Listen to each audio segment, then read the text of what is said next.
Let's learn how to kick a heavy bag because it's totally different than kicking in the air and on a target. First, what you want to do, you do not want to kick with your instep only, because if you hit with just this part of your foot, you might hyperextend your ankle and that may cause some injuries.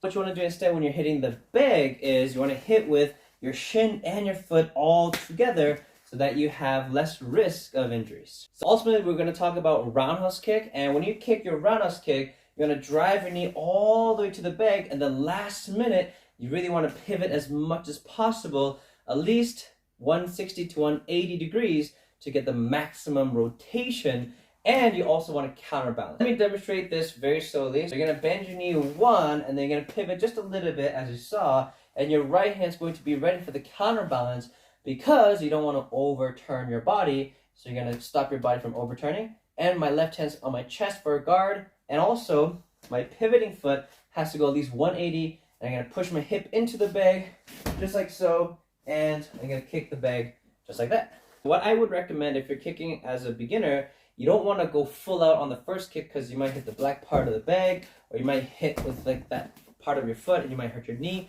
Just go slowly.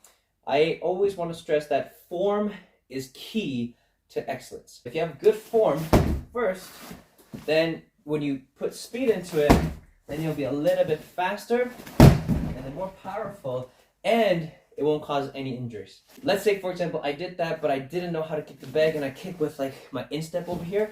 I might hyperextend my ankle, and I probably will be out for like a week or two, maybe a month, depending on the injury. So you don't want to do that. So imagine you're hitting it with a baseball bat, and when you hit it, you want to hit it all the way through the bag, just like when you kick. You don't want to snap for this one because you want to have a power kick.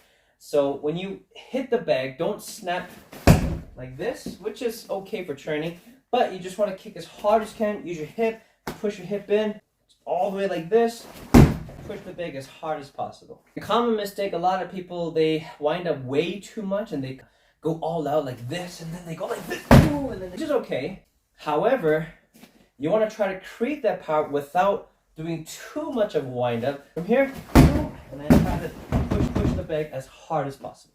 If you are able to limit every kind of detailed motion and just keep it very, very simple to the basics, to the system, your kick will be faster.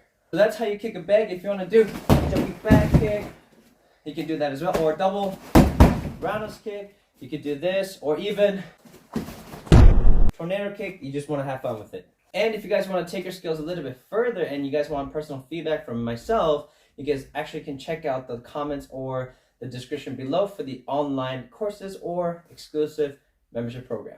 Something fun that I really like to do on the bag, if this is just a bonus, you can also try this at home. You can have a cup that's plastic, so when you hit it, it doesn't really hurt. Put it on the bag.